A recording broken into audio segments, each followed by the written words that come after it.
Elara Vazquez moved through Apex Medical Center's gleaming, impersonal corridors like a ghost, her quiet efficiency often overlooked amidst the hospital's rigid hierarchy. Her invisibility shattered when sirens shrieked, delivering Darius Hayes, the president's young son. His pale, unresponsive body, racked by convulsions, plunged the ER into a desperate, hushed panic. His parents clung to each other, their faces etched with unspeakable terror as their child's life hung by a thread. Dr. Jarek Novak, chief of neurosurgery, barked frantic orders, his usual arrogance replaced by raw tension. Dr. Soraya Khan, his ambitious resident, snapped responses, adhering strictly to protocols that were visibly, terrifyingly, failing. As monitors screamed a deadly countdown, Elara's eyes, honed by a unique past, caught a subtle, almost imperceptible tremor in Darius's tiny hand, a silent language only she understood, one that whispered of a solution beyond their rigid protocols. The clock was ticking, and a hidden truth was about to emerge. Despite the relentless efforts of Dr. Novak and Dr. Khan, Darius Hayes' condition worsened. The high-tech machines whirred and beeped, a symphony of failing modern medicine. Pharmacological interventions flooded his tiny veins, while surgical options were debated with the intensity of a battlefield strategy meeting. Yet, the brutal truth was etched on the monitors: his intracranial pressure climbed, a relentless, invisible enemy. Elara moved through the controlled chaos, her quiet presence almost spectral. Every fiber of her being screamed a silent warning. The subtle tremor she'd noticed, dismissed by the others as a mere seizure artifact, was, to her, a critical distress signal. Her unique upbringing with Indigenous healers, a world away from Apex Medical's sterile precision, had taught her to read the body's whispers, to see beyond the obvious. She knew, with a terrifying certainty, that the standard treatments, designed to reduce swelling, were paradoxically exacerbating this specific type of pressure, trapping it further. The conflict raged within her. Speak up. And face the scorn of Apex's gods. Her voice, when she imagined it, was a mere squeak against the booming authority of Dr. Novak, whose face was a mask of grim determination. He epitomized Apex's rigid hierarchy, where years of institutional knowledge trumped any gut feeling, especially from a rookie nurse. Dr. Khan, always hovering at Novak's elbow, projected an impenetrable shield of protocol and skepticism, her gaze capable of freezing dissent. Elara swallowed hard, her palms damp. She caught Dr. Khan's eye, a fleeting, desperate attempt. Dr. Khan, she began, her voice barely a whisper, the tremor. I'm noticing a pattern, a rigidity that suggests. Khan cut her off with a dismissive flick of her wrist, her attention already back on a digital readout. Nurse Vazquez, please ensure the infusion pump is correctly calibrated. We're following established protocol. Your observations are appreciated, but stick to your tasks. Her tone, though not overtly harsh, was a chilling reminder of Elara's place. Novak, overhearing, didn't even turn, his silence a more potent rebuke than any words. A wave of humiliation washed over Elara, but it was quickly eclipsed by a surge of dread. Darius's breath hitched, a faint, worrying sound. His mother, her face tear-streaked and pale, watched from the corner, her fragile hope slowly dissolving into agony. Elara's conscience screamed louder than her fear. She knew, if she stayed silent, the outcome would be catastrophic. The weight of that knowledge, the stark choice between self-preservation and a child's life, pressed down on her, heavier than any medical crisis. The subtle tremor Elara had noticed minutes ago was no longer subtle. It had morphed into an intermittent, almost rhythmic spasm beneath Darius's scalp, a faint, terrible drumming against his skull that only her unique senses could decipher. It screamed a warning her parents' Indigenous healers had taught her: a specific type of swelling, unique in its fluid dynamics, was being dangerously exacerbated by the very osmotic diuretics they were pumping into his veins. The standard treatment, designed to draw fluid out, was, in this rare case, paradoxically pushing in, increasing the very pressure they sought to relieve. The data on the monitors, while showing transient dips, now presented an increasingly erratic pattern, spikes becoming sharper, troughs less defined, a chaotic symphony of a brain under siege. Dr. Novak, Elara's voice was a whisper, barely audible over the hum of machines, the cranial resonance, it's intensifying. I believe the current pharmacological approach is counterindicated. For this specific morphology of edema, it's creating a paradoxical pressure wave. Novak finally turned, his gaze cold and razor-sharp. Nurse Vazquez, he began, his voice laced with thinly veiled disdain, are you suggesting that our perfectly standard, evidence-based protocols, honed over decades of neurosurgical practice, are somehow counterindicated by your cranial resonance? He scoffed, a short, dismissive sound. Perhaps you've mistaken Apex Medical for some remote, alternative, healing center. The implication hung heavy, mocking her past. Dr. Khan, ever Novak's echo, leaned in, her eyes narrowed. Nurse, we don't base critical care decisions on folk remedies or resonances. We rely on MRI, CT scans, and peer-reviewed literature. Your observations, while earnest, are irrelevant. Her words were a stinging slap, solidifying Elara's place as an outsider, her unique knowledge dismissed as primitive superstition. Elara felt her hope crumple, her shoulders slumping under the weight of their condescension. A cold knot of fear twisted in her stomach. They were wrong. Terribly, fatally wrong. As if to punctuate their arrogance, Darius let out a shallow, choking gasp, his small hand twitching convulsively. The ICP monitor screamed, a piercing alarm as the pressure spiked to a critical, life-threatening level. His skin, already pale, took on a faint, worrying blue tinge around his lips. A single, silent tear tracked down his mother's cheek as she watched, her breath caught in her throat, her eyes wide with a terror that mirrored Elara's own. The room crackled with a dreadful, emergent tension. The clock on the wall seemed to speed up, ticking down Darius's precious few moments. Have you ever felt like your voice wasn't heard, or your unique talents went unnoticed, just like Elara? It's a universal feeling to be overlooked, but here, we believe in celebrating the quiet heroes. If you're drawn to stories of triumph against the odds and value courage over convention, then we invite you to subscribe to our channel. Join our warm, global community of story lovers who champion the underestimated. Your subscription isn't just a click, it genuinely helps us bring more captivating and empowering narratives like Elara's to you. Come be a part of our journey. The piercing alarm of the ICP monitor abruptly ceased, replaced by a horrifying, flatline tone that ripped through the tense silence. Darius's small chest ceased its shallow struggle. A collective gasp, then utter pandemonium. Dr. Novak bellowed orders, his face a mask of frantic desperation. Dr. Khan, usually so composed, frantically checked the ventilator, her hands trembling. Nurses swarmed, administering last-ditch medications, pushing fluids, but the monitor remained stubbornly, terrifyingly flat. Code blue. He's crashing.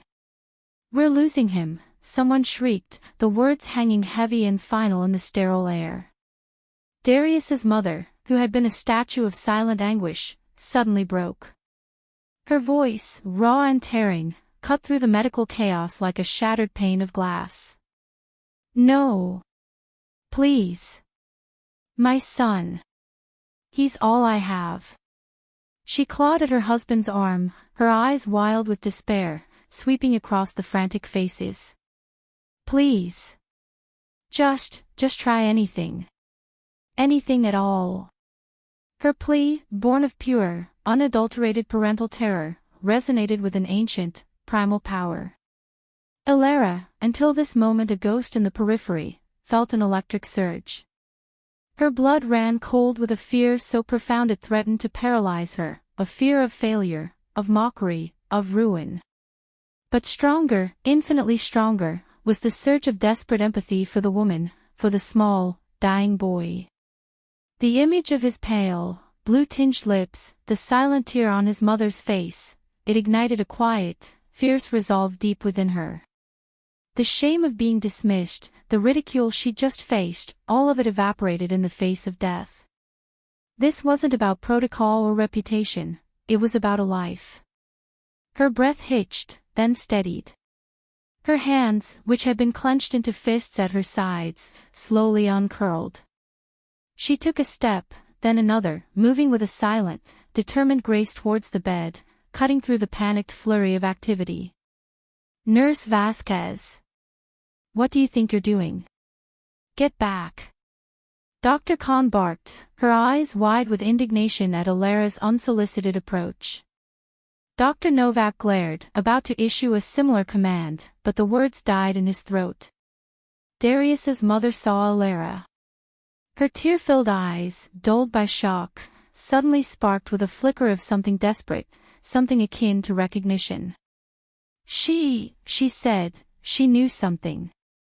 Her voice was a fragile whisper, yet it held the weight of a mother's last hope. She lunged forward, grasping Elara's arm with surprising strength. "Please." "What was it? Tell them." "Let her try." The room fell into a stunned, uneasy silence. All eyes were on Elara, then on the grieving mother, then back to the quiet nurse. Novak's face was a war of conflicting emotions, outrage at the defiance, professional pride warring with the terrifying reality of his own failure. He glanced at the flatlining monitor, then at the president's wife, whose desperate plea hung in the air, a potent, unspoken threat. To refuse her now, to deny any chance, however unorthodox, would be an unforgivable political and personal disaster. He exhaled slowly, a defeated, disgusted sound. "Fine," he bit out, his voice thick with grudging reluctance, "but if anything goes wrong, Vazquez, your career is over. More than that. And you're on your own." The words were meant to be a warning, a dismissal, but to Elara, they were a terrifying, exhilarating permission. Her heart hammered against her ribs, a drum of fear and fierce determination. This was it.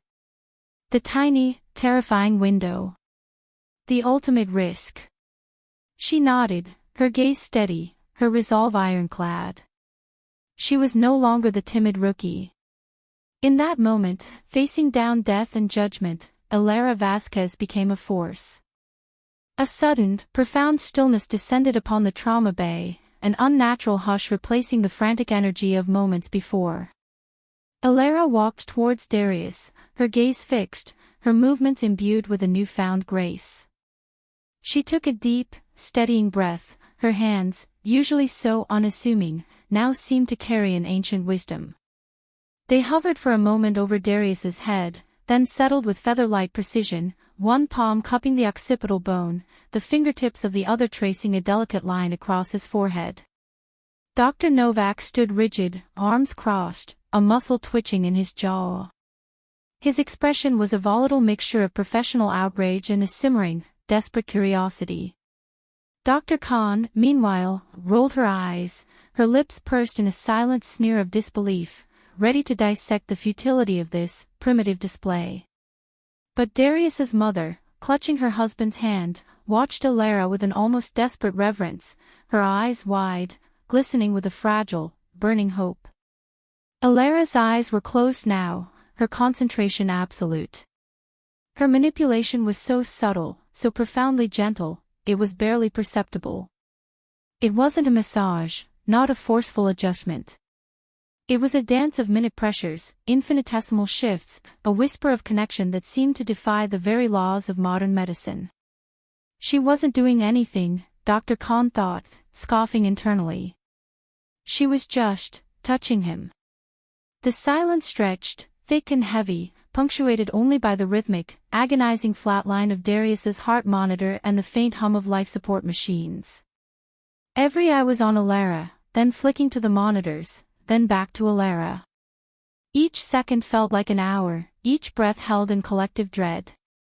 Novak shifted his weight, impatiently, waiting for the inevitable failure, the undeniable proof of Elara's foolishness. Khan openly scoffed, a soft, dismissive sound that cut through the tension. But Elara remained a statue of focused intent, her brow furrowed slightly, her fingers moving with an almost imperceptible rhythm, as if she were coaxing something vital back into alignment. Then, a gasp. A nurse, closest to the ICP monitor, pointed with a trembling finger. A flicker. A tiny, almost insignificant dip in the previously unyielding, dangerously high intracranial pressure reading. It was microscopic, a mere ripple in a stormy ocean, but it was there. Novak's eyes widened, his scowl momentarily forgotten. Khan's disdainful expression faltered, replaced by a flicker of confusion, then, impossibly, a glimmer of something akin to awe. The flat line continued, a constant reminder of the precipice they stood upon, but that single, minuscule shift on the monitor had punched a hole in the dense wall of skepticism. The room held its breath, a collective, silent prayer hanging in the air. Was it a fluke? Or was something truly happening? The tiny dip in the ICP reading wasn't a fluke. It held. And then, impossibly, it deepened. Elara, her concentration absolute, seemed to commune with Darius's skull, her fingers dancing with a feather-light touch, guided by an intuition forged in ancient practices. The subtle tremor she'd sensed had vanished, replaced by a delicate, almost imperceptible pulsation that resonated beneath her fingertips. The green line on the monitor, once a jagged mountain range of impending doom, began to smooth, to recede, like a stormy tide pulling back from the shore. Each flicker, each tiny tick downwards, was met with a collective, held breath in the room. The sterile silence was punctuated only by the rhythmic hum of life support and the soft, almost reverent gasps of the medical team. Novak, his jaw slack, watched with an intensity that bordered on terror, as if witnessing the laws of medicine being rewritten before his eyes. Khan's previous scorn had entirely evaporated, replaced by a wide-eyed, disbelieving wonder, her hand involuntarily clasped over her mouth. Then, the unimaginable happened. The flat line on the cardiac monitor, the ominous, unbroken line of death, broke. A single, weak, but unmistakable beat. Then another. And another. A collective gasp rippled through the room. The harsh, struggling rhythm of the ventilator seemed to ease, almost imperceptibly, as if Darius's own body was finally finding a path back towards a natural cadence. Elara finally pulled her hands away, her chest heaving, her eyes still fixed on Darius, as if willing him to breathe, to live. The moment she withdrew, the ICP stabilized, not just at a lower, safer level, but a normal one. His color, which had been a ghastly gray, began to return, a faint flush of life blooming on his cheeks. A choked sob, not of grief, but of profound, agonizing hope, escaped Darius's mother. She rushed forward, falling to her knees by her son's bedside, her hand reaching out, not daring to touch, but simply to be near. The medical team stood in stunned silence, their faces etched with a mosaic of disbelief, awe, and an overwhelming, liquid relief.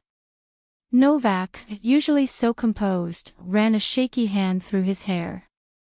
I don't understand, he whispered, his voice hoarse, devoid of its usual arrogance.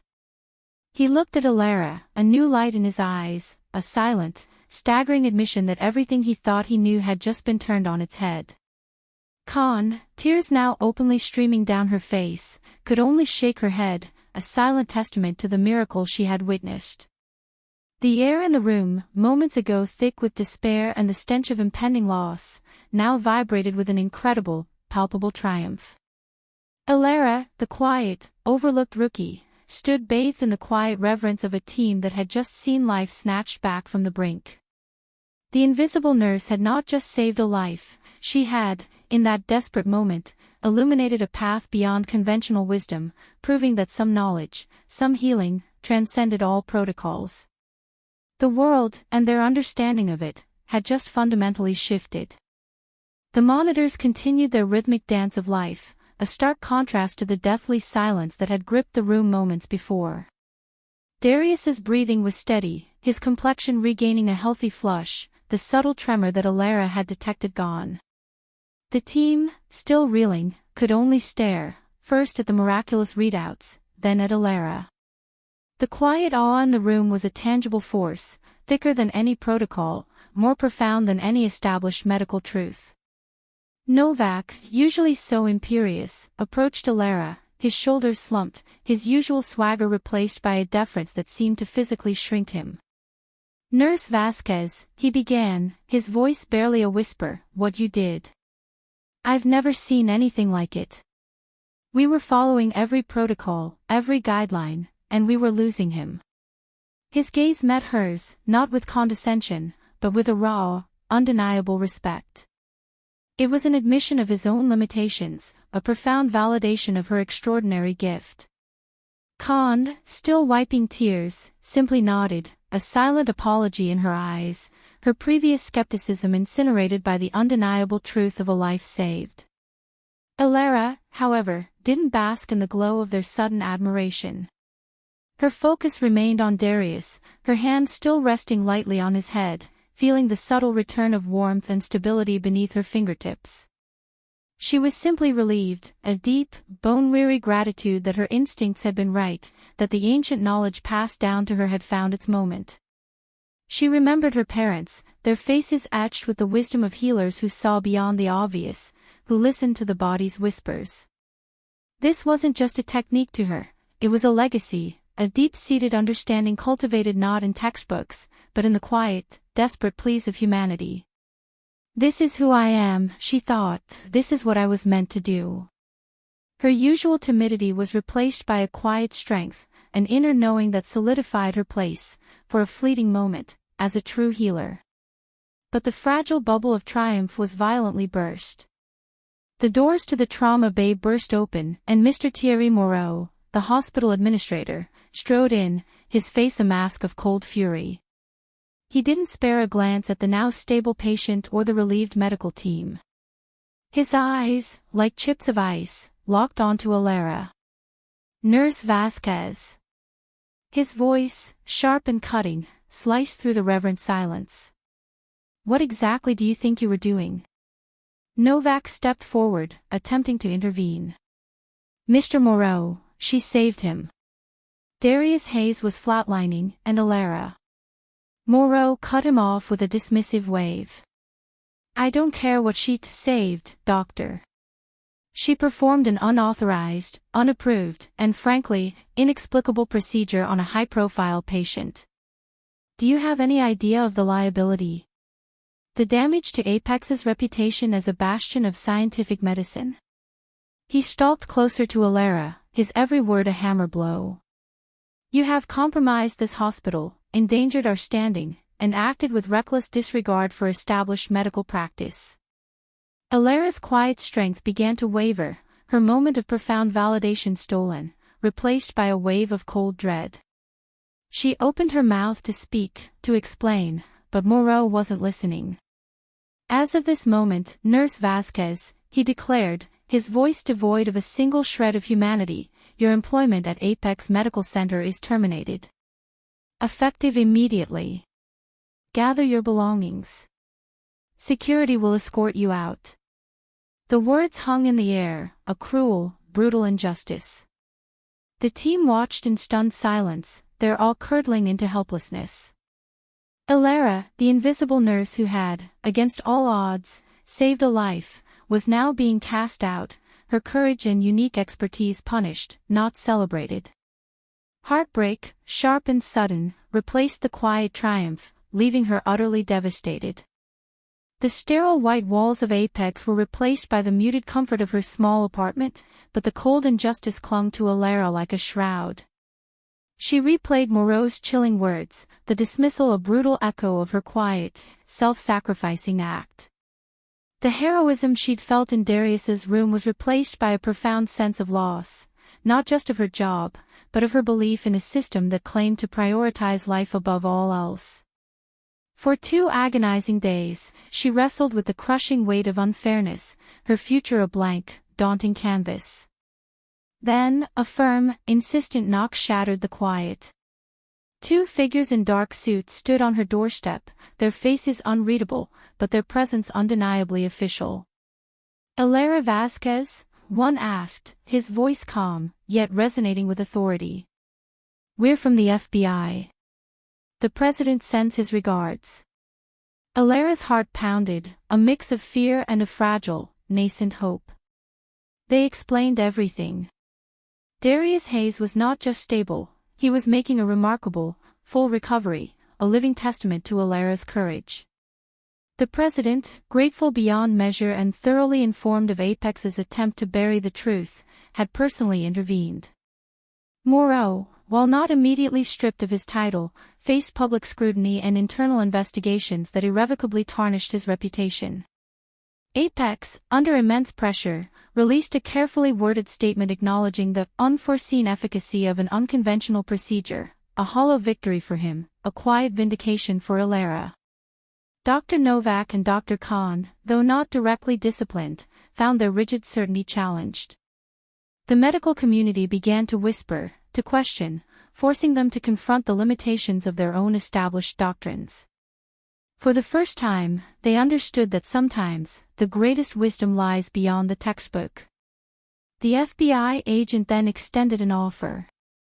The president, impressed by her unique expertise and integrity, sought to establish a classified medical initiative, a program dedicated to exploring innovative, non-traditional approaches to seemingly intractable medical challenges, far from the suffocating bureaucracy of institutions like Apex. This wasn't just a job, it was a calling. Elara, once the invisible rookie, now stood at the precipice of a future where her unique heritage and skills were not just accepted, but revered. Her quiet courage, once punished, was now her guiding star. She was no longer just a nurse, she was a pioneer, an advocate for healing that dared to look beyond the obvious. The incident at Apex, though painful, had forged her, stripping away her timidity and replacing it with an unshakable confidence. She had found her authentic life, a path where her humanitarian spirit and profound knowledge could truly flourish, inspiring a new paradigm of care, one where every life mattered, and every path to healing was worth exploring. Elara's journey reminds us that true heroism often blossoms from quiet courage and unique wisdom, defying rigid norms. What unconventional path has life led you to embrace? We hope her story resonated deeply. If inspired by Elara's transformation, please join our growing global community by hitting subscribe. Your invaluable support helps us create more powerful, authentic narratives like this one. Thank you so much for watching and for being a cherished part of our journey together. We truly appreciate you.